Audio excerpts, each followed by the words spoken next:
Assalamualaikum warahmatullahi wabarakatuh.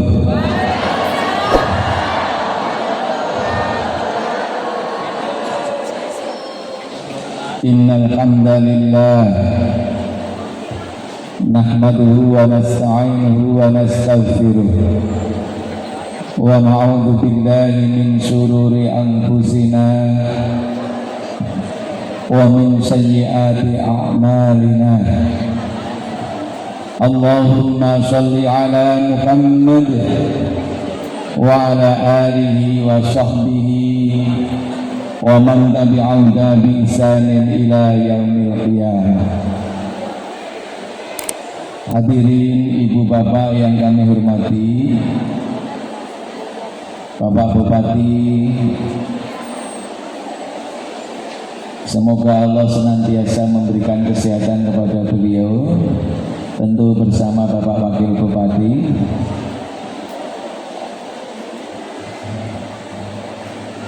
Ketua Pimpinan Wilayah Muhammadiyah Sumatera Utara, Profesor Hasim Shah Nasution. Dan ini perhatian PWM luar biasa keasahan acara tabligh akbar yang hadir 3 pimpinan wilayah, Prof. Hasim bersama Dr. Kore bersama Ustadz Toleh. Berarti bisik-bisik dari Pak Ketua PWM tadi menyampaikan ke kami asahan ini termasuk salah satu PDM yang amal usahanya maju.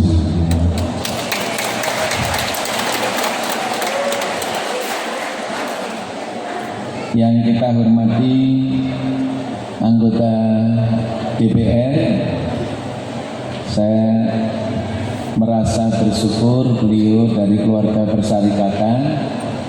Ada Ustadz Nasril Bahar, ada Ustadz Yadi Khair yang berdampingan dengan calon DPD, dan tentu teman-teman dari partai yang lain yang hadir pada kesempatan kali ini, anggota Forkompimda, Bapak yang mewakili Kapolres, Pak mewakili Dandim, Bapak Ketua MUI, Ketua-Ketua Ormas Islam, khusus kepada Ketua PDM dan seluruh jajaran PDM.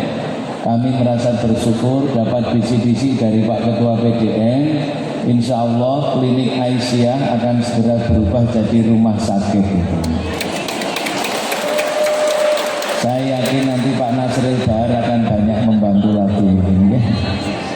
Ibu Ketua PDA dan seluruh jajaran PDA yang kami hormati, seluruh pimpinan cabang, pimpinan ranting, pimpinan ortom, seluruh tamu undangan yang kami hormati. Insya Allah siang ini kami menyampaikan 2 hal saja, 1 dan 2, hanya mungkin satunya ABCDE, 2-nya ABCDE. Saya menyimak Mas MC yang suaranya kayak penyiar televisi ini, setiap acara pakai pantun. Saya bingung ini, kalau nggak berpantun katanya nggak boleh pulang. Nah, nyari-nyari pantun, akhirnya saya teringat waktu kecil itu suka dengan burung. Kakak tua di dalam sangkar, burung nuri di atas dahan. Hari ini kita hadir di tabligh akbar Muhammadiyah Aisyah Kabupaten Asahan. Alhamdulillah, lega juga bisa berpantun. Nah, ibu bapak yang kami hormati,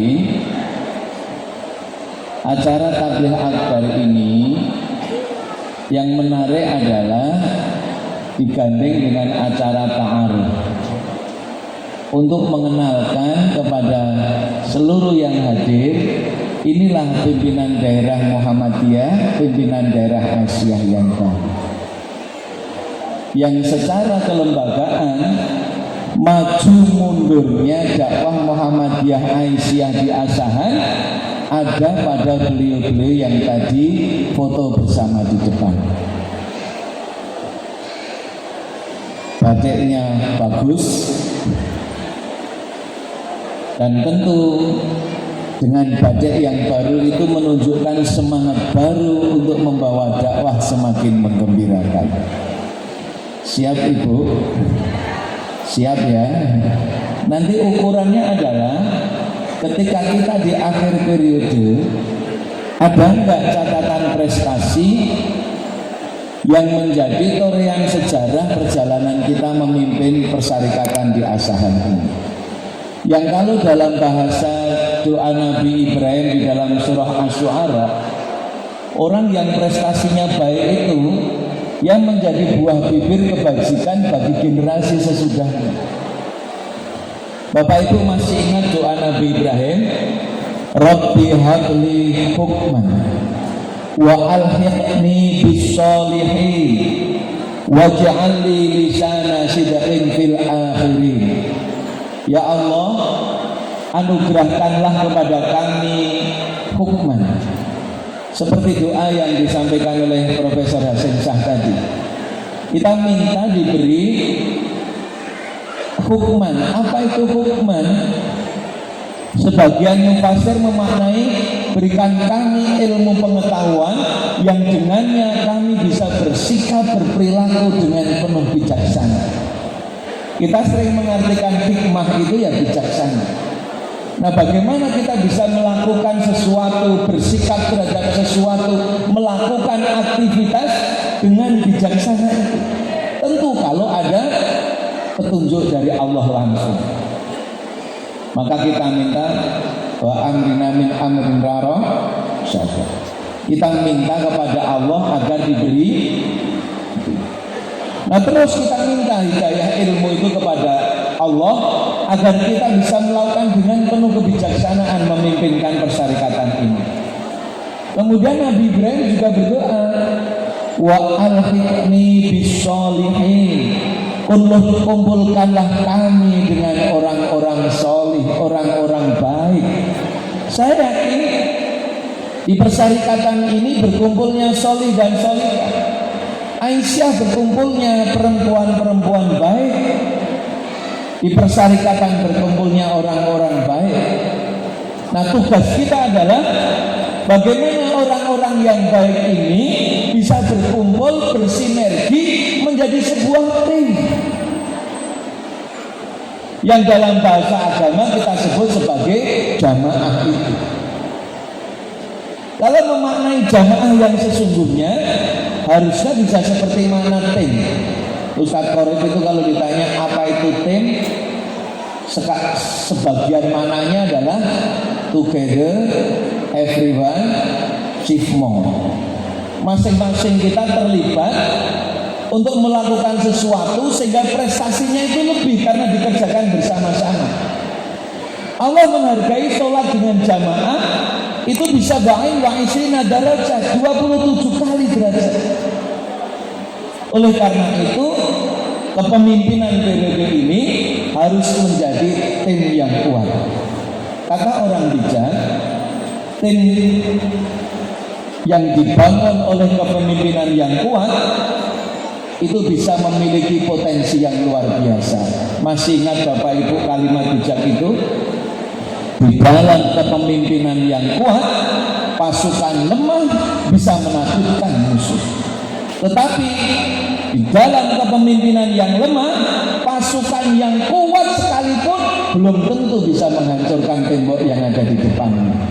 Kuncinya adalah kita ini berkumpul menjadi sebuah tim yang dalam bahasa organisasi kita memiliki seperangkat aturan organisasi, manhaj perjuangan yang disusun organisasi yang semuanya harus kita taati semua itu. Kemudian yang ketiga, dan jadikanlah kami buah bibir kebajikan bagi generasi sesudah kami. Ini kalau kita sukses.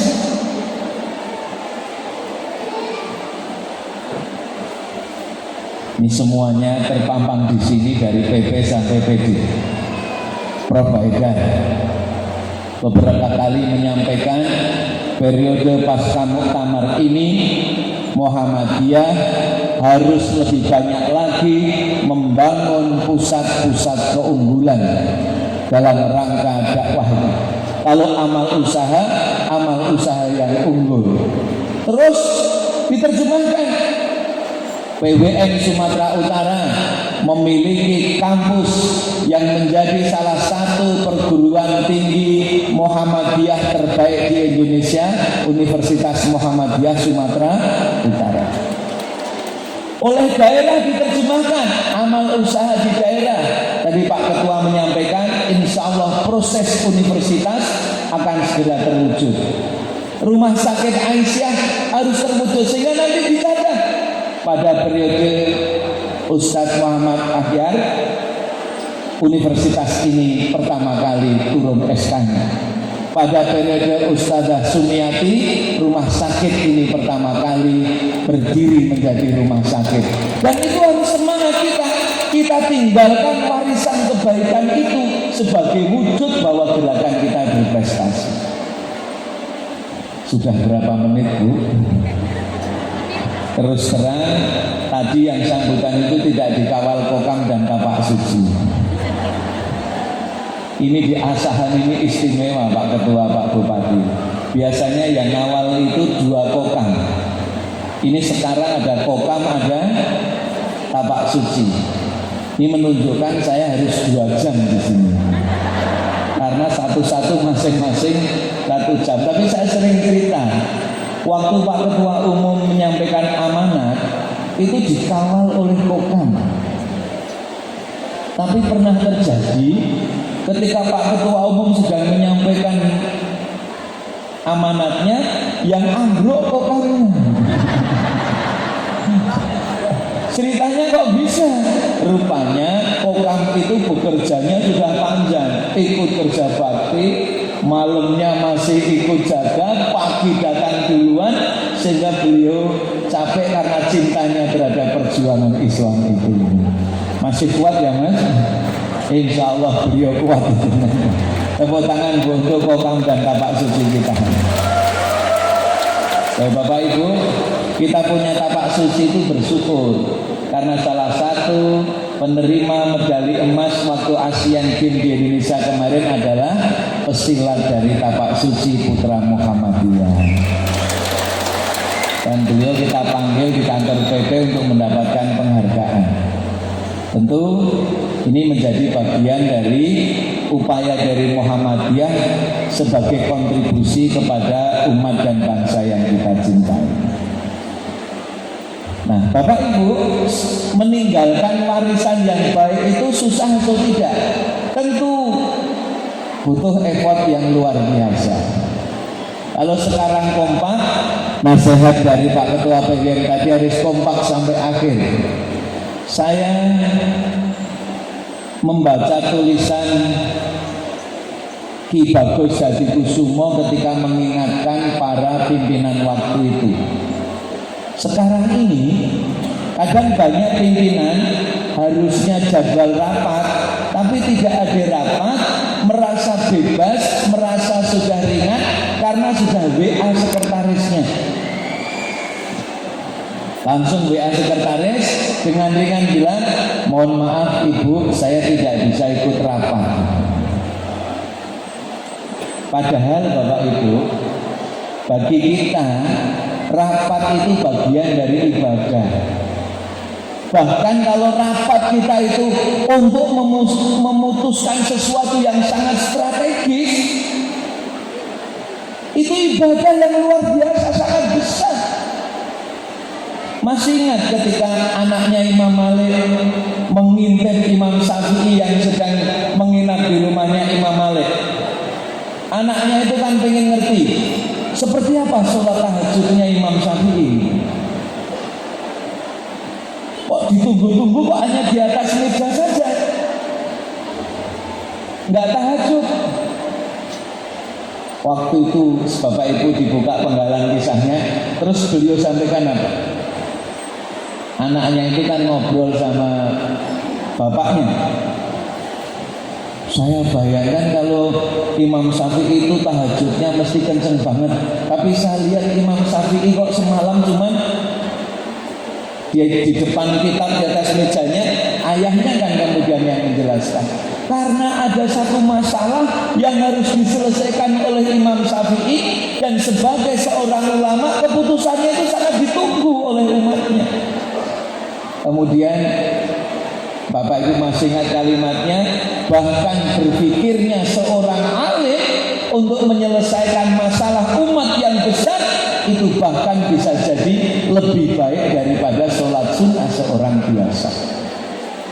Maka kalau kita rapat, ya kita serius, kita curahkan segala yang kita mampu untuk menyelesaikan problem umat, problem bangsa.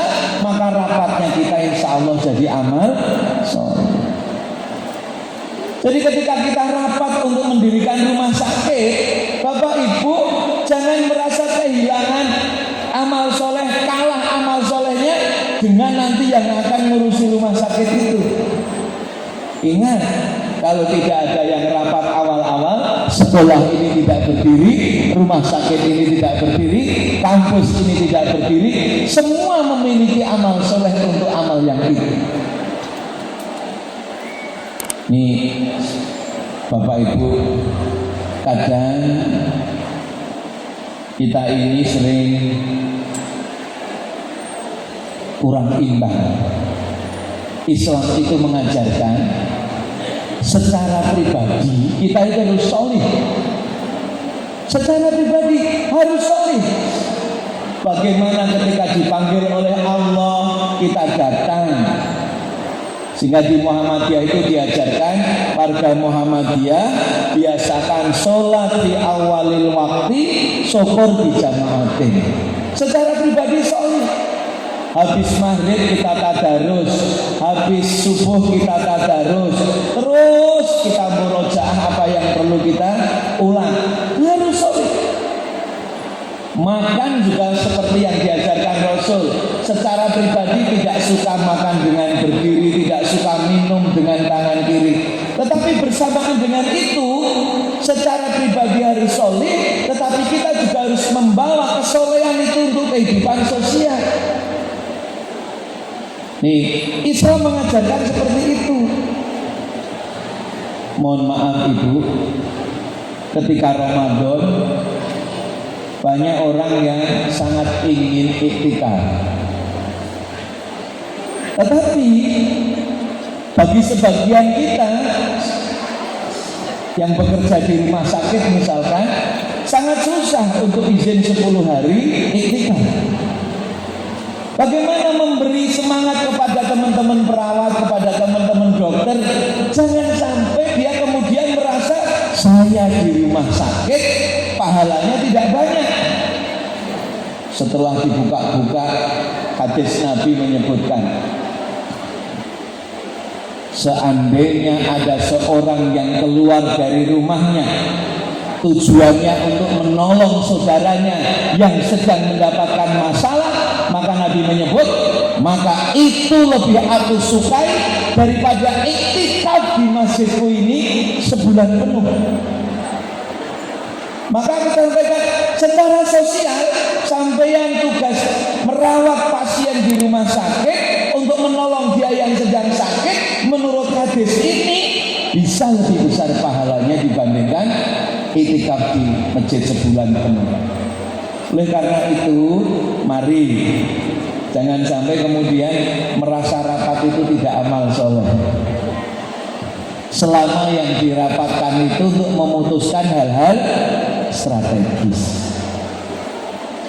Nah, ketika Ki Bagus itu ada yang mau pamit dari perjuangan, besok ditiru ya Bu, kalau ada yang WA izin rapat, apa jawaban Ki Bagus kepada pimpinan yang nggak mau hadir itu? Ki Bagus Hadikusumo, pahlawan nasional itu, yang mengatakan, kalau mau pamit, pamitlah kepada Allah kalau berani. Ya harus begitu. Karena yang menilai perjuangan kita itu bukan sekretaris PDM, bukan.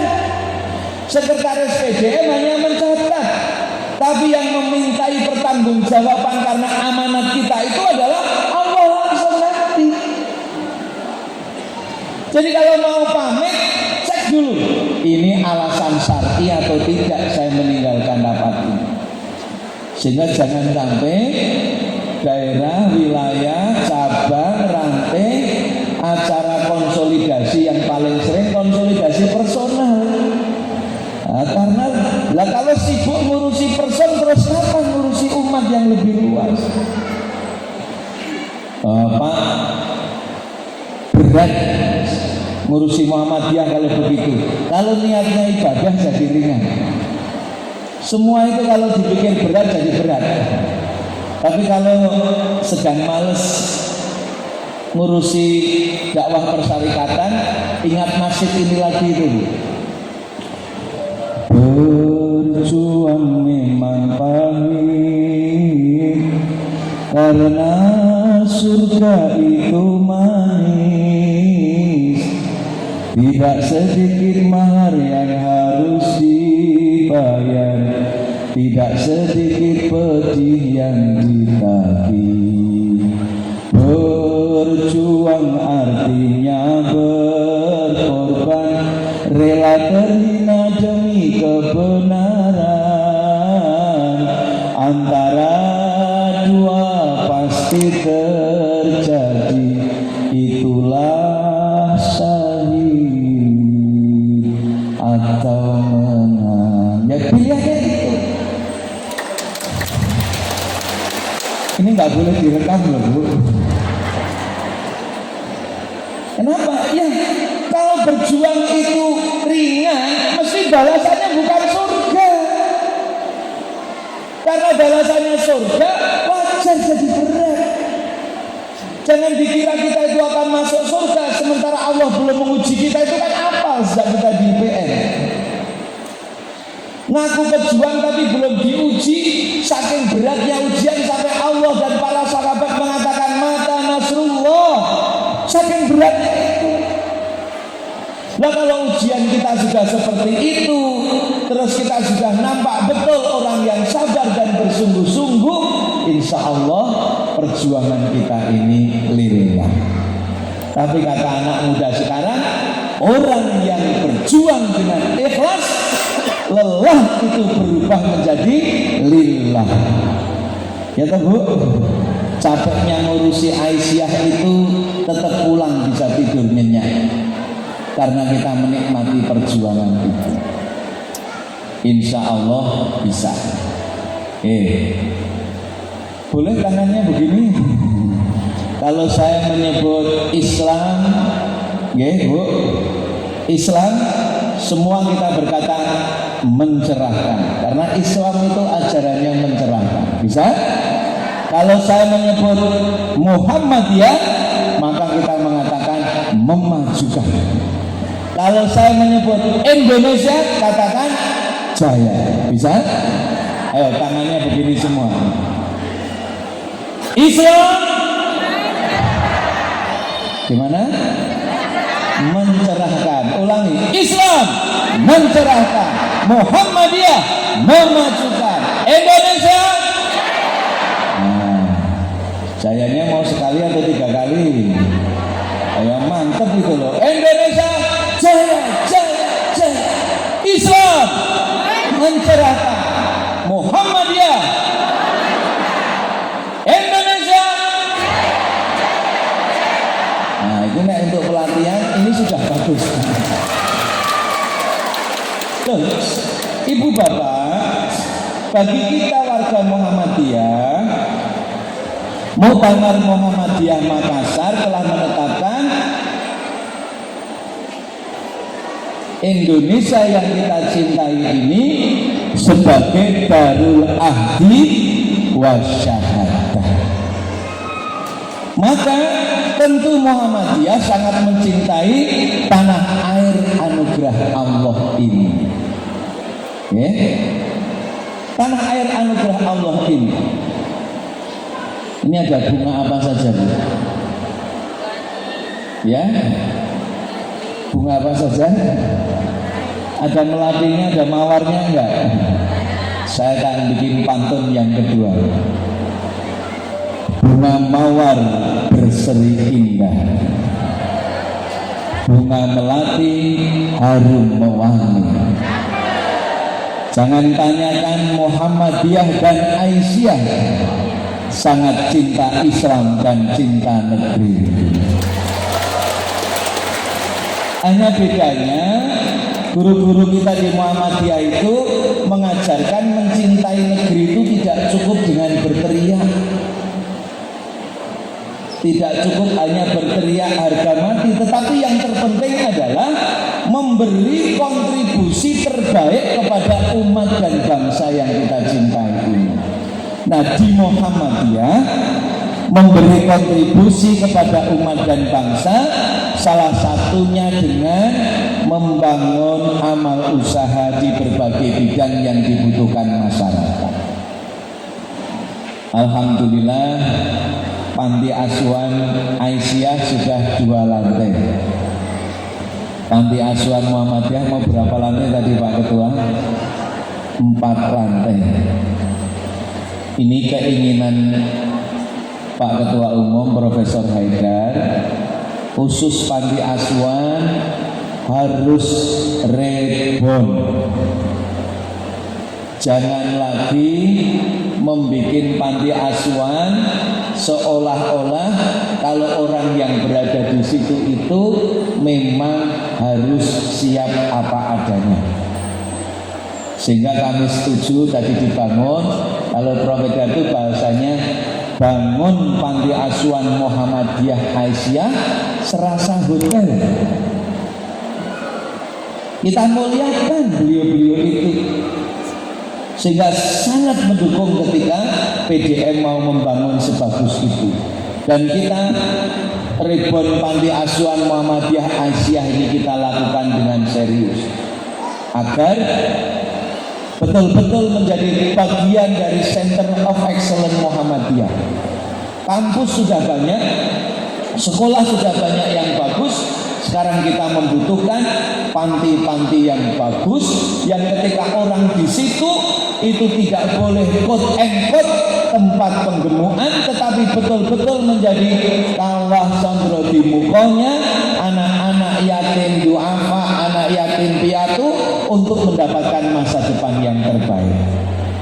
Dan alhamdulillah dari catatan sudah sekian banyak alumni Panti Asuhan Muhammadiyah Aisyah yang jadi rektor, ada yang jadi anggota DPR tingkat pusat, dan harus lebih banyak lagi. Dan kita bersyukur tadi Ketua PDN menyampaikan itu. Nanti kalau gedungnya sudah jadi Pak Ketua, di video yang bagus, Asahan bangun panti sekelas hotel, dan tentu kenyamanannya juga seperti itu. Suatu ketika kami tugas ke Merauke. Merauke di pulau mana Ibu? Ya? Ada yang tahu di mana? Ya? Papua.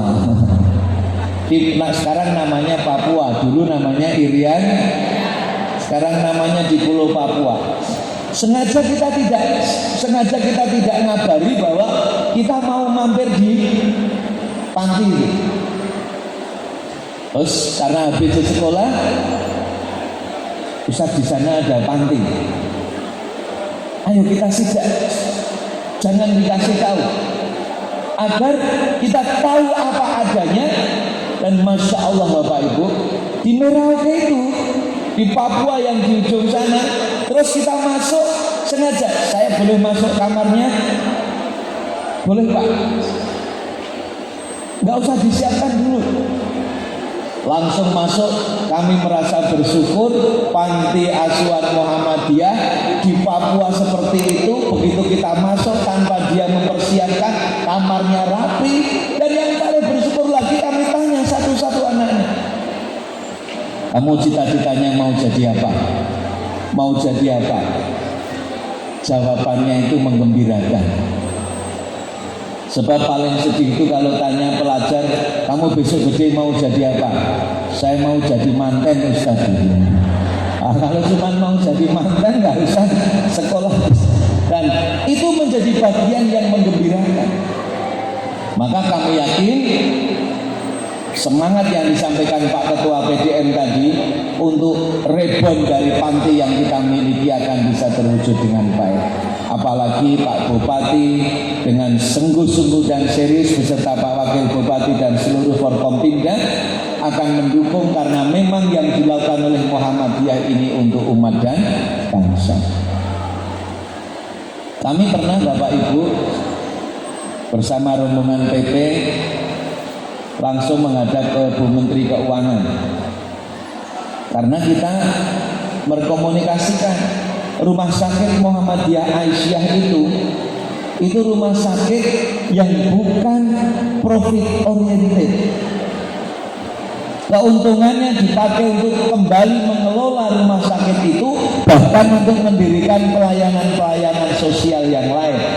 Kita presentasi Bapak Ibu, kita presentasi di hadapan Bu Menteri, Ketua PWM itu yang nggak digaji, Ketua PP nggak digaji, semua nggak digaji. Dan kita minta kebijakan, harusnya lembaga-lembaga seperti Muhammadiyah ini diberi kebijakan kelonggaran, jangan pajak yang dianggap sama seperti rumah sakit yang profit itu. Yang menggembirakan jawaban dari Bu Menteri, harusnya lembaga yang sudah banyak membantu kepada negara seperti ini tidak dipajaki, malah harus dibantu. Wong dia telah berkiprah untuk bangsa Indonesia ini. Maka sekarang yang kita terjadi diskusi agak kenceng ketika ada bilang, Pak, kami nggak bisa mendapatkan bantuan lagi. Loh kenapa? Loh ini kan lembaga swasta. Coba tanya, murid sekolah Muhammadiyah itu adalah anak-anak Indonesia pewarisan negeri ini. Dia warga Indonesia. Kalau nyumbang ke sekolah Muhammadiyah, rumah sakit Muhammadiyah, sama saja nyumbang kepada anak bangsa sendiri. Dan alhamdulillah dengan pendekatan yang baik, kerjasama dengan Pemda, kerjasama dengan pemerintah pusat, karena keinginan Muhammadiyah itu untuk membangun umat dan bangsa yang kita cintai ini disambut dengan baik. Tidak ada kecurigaan lagi. Dan ini yang harus kita wujudkan. Bahkan Bapak Ibu, Muhammadiyah dalam banyak hal disorot mendapatkan perhatian serius, karena Muhammadiyah ini ternyata kalau membuat amal usaha bukan hanya untuk warga Muhammadiyah, warga Muslim, tapi siapapun ditolong. Siapapun ditolong. Maka dulu kliniknya bunyinya PKO, penolong kesengsaraan umum. Yang Dr. Sutomo itu pendiri klinik cabang pertama di Surabaya, dalam pidatonya kan, siapapun dia, apakah dia orang Eropa, orang Cina, orang Arab atau pribumi, asalkan dia benar-benar miskin, akan kita tolong dengan cuma-cuma di klinik ini. Dan itu kita lanjutkan di NTT, sekolah Muhammadiyah kita, kampus Muhammadiyah kita, lebih dari 60% siswanya bukan pemeluk agama Islam, karena sosiologisnya di situ. Dan itulah sebetulnya spirit Muhammadiyah untuk menghadirkan Islam yang rahmatan lil alamin itu. Islam hadir di bumi ini, keindahannya bisa dirasakan oleh siapapun. Maka Pak Duta Besar Indonesia untuk Libanon, Pak Ajrianto Yetohari, mantan Ketua Pemuda Muhammadiyah, mantan Ketua PP Muhammadiyah, itu sering menyampaikan, jangan mengajari toleransi kepada Muhammadiyah, karena bagi kami toleransi itu bukan hanya wacana, tapi telah menjadi praktek nyata bagaimana tetap memberi dengan spirit Islam rahmatan lil alamin itu. Sehingga Pak Ketua PDM, karena Asahan ini tidak termasuk daerah terpencil, tidak termasuk daerah tertinggal terluar. Mohon maaf, untuk amal usaha PP tidak pernah mengalokasikan untuk yang sudah bagus seperti ini. Tapi insya Allah kalau rumah sakit di NTT atau di Papua, memang pimpinan pusat sengaja untuk membangun di sana karena kita muslimnya masih mayoritas dan kita siapkan di sana. Di sana sudah ada tanah sekitar 7 hektar untuk kita persiapkan membangun rumah sakit Muhammadiyah di Kabupaten Sorong. Kalau Asahan insya Allah jauh lebih baik karena spirit Muhammadiyahnya seperti ini. Ini gedungnya bagus seperti ini, kemudian jamaahnya sampai di sana. Kira-kira mau diresmikan rumah sakitnya bisa bareng sama universitasnya Pak Ketua? Kalau bisa begitu kan bagus itu. Tadi peresmian Universitas Muhammadiyah Asahan sekaligus peresmian Rumah Sakit Aisyah Asahan, dan sekaligus kita mohon hadir Bapak Ketua Umum Profesor Haidar Nasir. Kapan? Siap? Loh, nanti bisa diatur PWN. Apalagi ini Bapak Ibu, sekarang Sumatera Utara sedang jadi sorotan serius Muhammadiyah secara nasional, karena ini nggak boleh diceritakan kepada siapa-siapa ya. Ini serius ini. Nggak boleh diceritakan kepada siapa-siapa, tidak boleh masuk YouTube karena nggak boleh diceritakan, maka saya nggak jadi nyampaikan. Jadi Bapak Ibu, sudah banyak yang berharap ketika kemarin Muktamar IPM itu berhasil, Sumatera Utara melalui UMSU jadi tuan rumahnya, itu sudah banyak yang menyampaikan ini, kira-kira kalau Sumatera Utara jadi tuan rumah Muktamar Muhammadiyah ini siapa kan? Kira-kira siap apa enggak? Loh, saya siap apa enggak? Kok masih ragu-ragu? Siap apa enggak? Kalau siap buktikan, Asahan juga harus maju. Loh, kalau maju kita yakin. Kemarin telah sukses jadi tuan rumah Muktamar IPM, berjalan dengan bagus. Terus orang pikir sudah lama loh ini Muktamar tidak di Sumatera. Ya, terakhir kan Aceh tahun 2095, sudah 40 tahun, 30 tahun ya, sudah 30 tahun nanti. Nah, monggo kalau memang nanti warga Muhammadiyah itu kan orangnya dinamis. Nanti di Tanwir akan diusulkan, tapi kalau kita di Sumatera Utara ini menunjukkan solid, insya Allah bisa. Islam sudah lupa berarti nggak siap. Islam, Muhammadiyah, Indonesia. Nah, sekarang jayanya diganti. Kalau jaya, jaya, jaya itu monoton. Biar semangat, Indonesia jaya, jaya, jaya, gitu loh ya. Siap ya. Islam, Muhammadiyah, Indonesia jaya, jaya, jaya. Nah, gitu semangat lagi.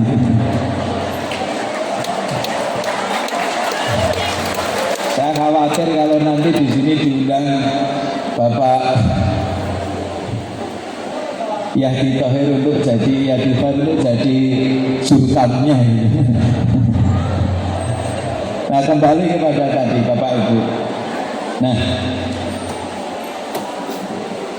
Bapak Ibu,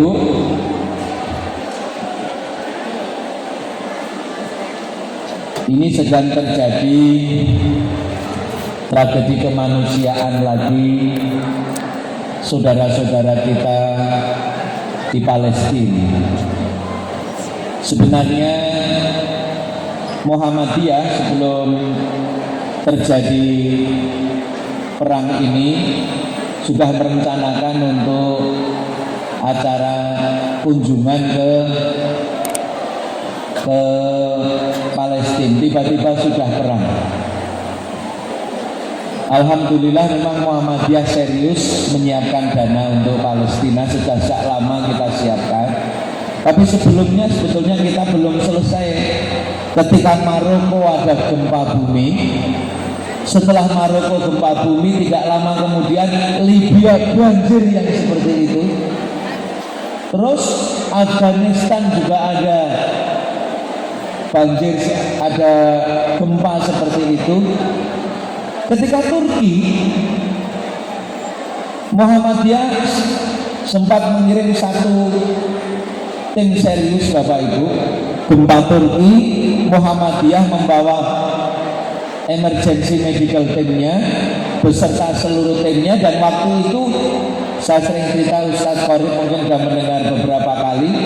Pagi-pagi ada telepon dari Kementerian Luar Negeri meminta agar Muhammadiyah bisa mengirim relawan ke Turki. Ya sebagai orang Muhammadiyah kalau udah urusan kebencanaan kan harus tampil, nggak boleh lari. Waktu itu kami langsung jawab, insya Allah siap Pak Dirjen, Muhammadiyah siap mengirim relawan ke Turki. Tapi waktu itu Turki suhunya kan sedang dingin-dinginnya. Setahu saya Pak Dirjen menyampaikannya begini, tapi ini Turki suhunya sedang ekstrim Pak.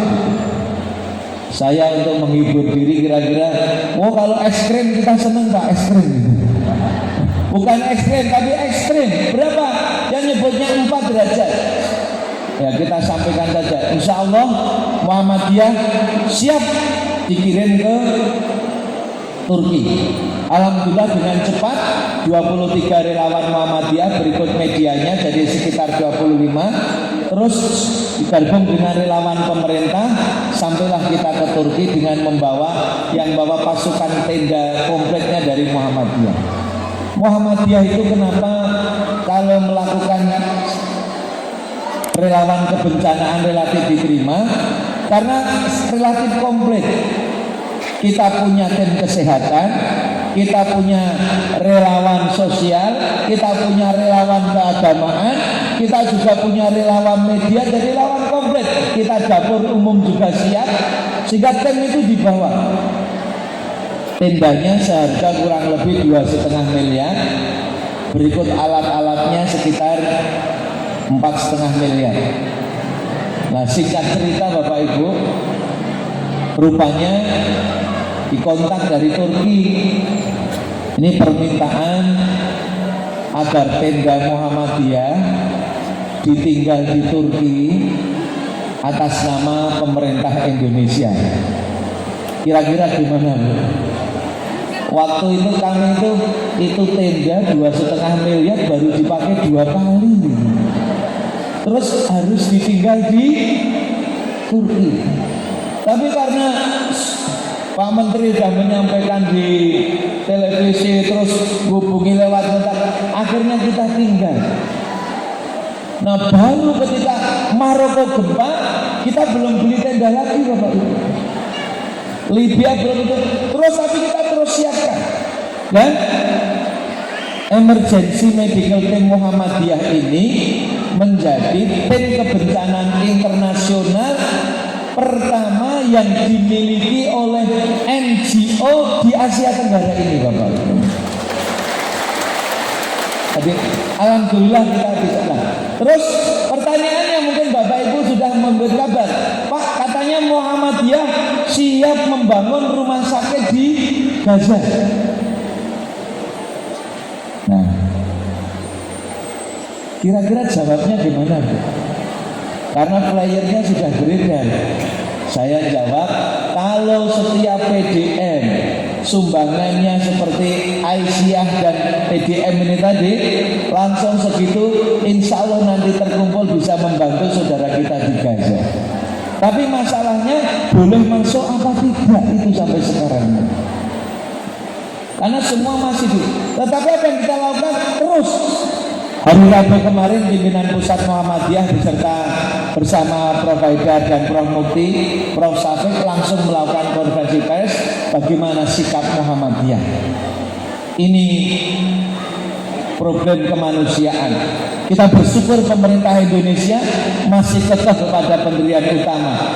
Karena secara konstitusi Indonesia tidak setuju dengan penjajahan dalam bentuk apapun karena tidak sesuai dengan peri kemanusiaan dan kita tentu akan berusaha melakukan yang bisa kita lakukan yang terbaik. Tetapi bersamaan dengan itu Ibu Bapak, Indonesia itu kan dikenal dunia sebagai negara yang paling dermawan. Apalagi kalau udah urusan Palestina gini, kita itu geraknya cepat sekali. Jangan sampai kemudian action global kita itu cepat, tapi kalau untuk problem lokal kita kurang cepat. Semua harus kita imbangi. Ketika ada problem kemanusiaan lokal, kita hadir sebisa mungkin membantu. Ketika ada problem kemanusiaan global, Muhammadiyah juga hadir membantu. Saat ini Muhammadiyah sudah berada di 32 negara. Yang terakhir diresmikan kemarin Pakistan, langsung Baitul Arqam. Sebelum Pakistan diresmikan Korea Selatan. Sebelum Korea Selatan diresmikan pimpinan cabang istimewa di Timur Leste. Nah, yang menarik Bapak Ibu, kemarin kami dapat WA ini dari keluarga besar Muhammadiyah Jerman Raya.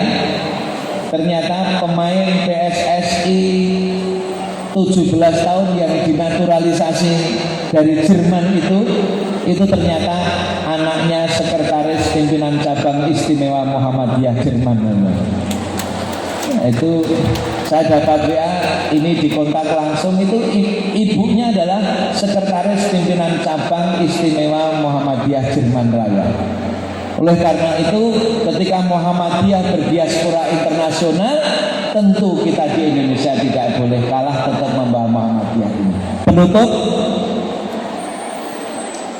sesuai dengan SK 616 tahun 2023 pimpinan pusat Muhammadiyah yang tadi sudah disampaikan oleh Prof. Hasim, disinggung juga oleh Pak Ketua PDM.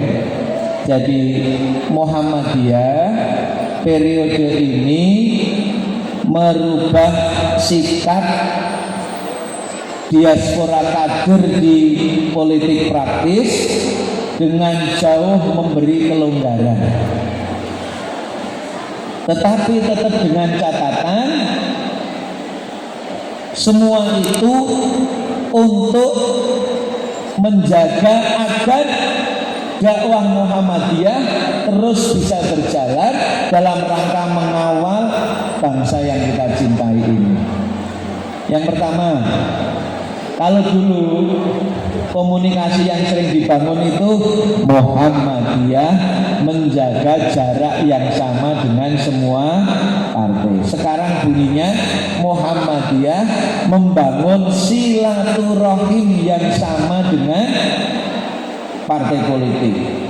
Jadi kalau dulu jarak, kalau sekarang membangun silaturahim. Karena memahami bahwa kedekatan dan kepentingan dakwah dalam politik itu menjadi penting. Kemudian yang kedua, kalau dulu syarat harus mengundurkan diri secara langsung, sekarang diatur. Contoh Bapak Ibu, kalau ada pegawai AUM yang tidak punya jabatan, pegawai AUM tidak punya jabatan, maka dia mendaftar. Kalau nanti tidak diterima, tidak sukses, dia akan kembali menjadi pegawai AUM.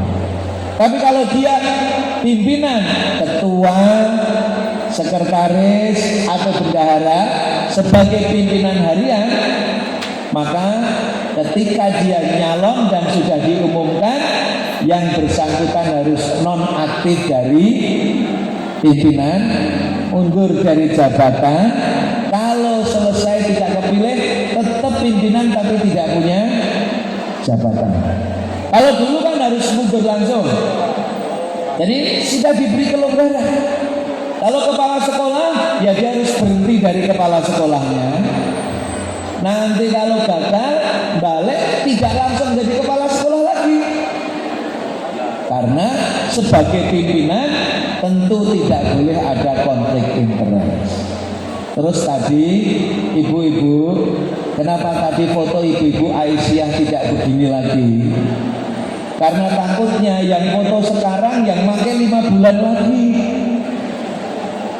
Sekarang kan nomornya belum jadi, terus itu bisa dirubah. Nah, padahal Muhammadiyah juga memutuskan tidak boleh melibatkan secara organisatoris maupun simbol-simbol organisasi untuk kepentingan politik. Ya, nanti kalau calon presidennya ini ya sudah, secara pribadi anggota Muhammadiyah sebagai warga negara Indonesia punya hak dan dilindungi secara hukum untuk melakukan sikap politiknya. Tetapi yang tidak boleh membawa PDM secara organisatoris, PCM secara organisatoris, PDA, PCA itu dalam persyarikatan tidak boleh. Personalnya monggo, jangan membawa-bawa. Dan tema yang luar biasa ini, terima kasih kepada Ketua Intak Asahan, mari dibawa betul agar kita tetap anggun. Jangan sampai seperti kemarin pemilunya sudah selesai, tapi apa Bu? Kampret sama apa? Kampret sama cebong masih berkelanjutan. Calonnya sudah akur tapi pengikutnya malah jangan sampai dipecah belah. Apalagi sesama warga persyarikatan Muhammadiyah. Jaga soliditas, jangan sampai untuk kepentingan sesaat persyarikatan yang besar ini kemudian kita korbankan. Insya Allah kita semua sudah dewasa, dan yang paling penting harus kita camkan, memilih di dalam pemilu itu bukan sembarang memilih, apalagi dengan konsep nomor piro wani piro. Boleh nggak Bu? Dalilnya sudah jelas, ar-rasi wal murtasi finnar. Maka jangan nomor piro wani piro, jangan sampai ada riswah, jangan sampai ada sogok menyogok, karena Nabi mengatakan yang disogok maupun yang nyogok semuanya finnar. Jaga integritas Muhammadiyah, yakin kalau kita semua bertanggung jawab terhadap itu, bangsa yang kita cintai ini akan berjalan lebih baik. Semoga Allah meridhoi. 3 hal sudah kami sampaikan. Semoga pimpinan daerah Muhammadiyah, pimpinan daerah Aisyah mendapatkan perlindungan dan barokah dari Allah. Rahmat dan ridhonya senantiasa diberikan sehingga bisa menjalankan tugas dengan sebaik-baiknya. Semoga musab, musram juga terus berjalan dengan baik. Dan kami merasa bersyukur, alhamdulillah hari ini para senior, para pendahulu dakwah Muhammadiyah di Asahan masih bisa hadir. Semoga Allah senantiasa berikan kesehatan kepada beliau. Dan akhirnya Bapak Ibu, saya itu khawatir ketinggalan pesawat karena belum punya pesawat sendiri gitu. Jadi Muhammadiyah ada yang usul, Pak, Muhammadiyah punya pesawat sendiri, rata-rata punyanya pesawat telepon gitu. Oleh karena itu kita mohon maaf, tapi kita jaga. Sekali lagi, kira-kira kalau 5 tahun ke depan ditunjuk untuk jadi tuan rumah Muktamar Muhammadiyah Aisyah, siap apa enggak? Betul siap? Nah, nanti kita ingin beritanya semua yang baik-baik.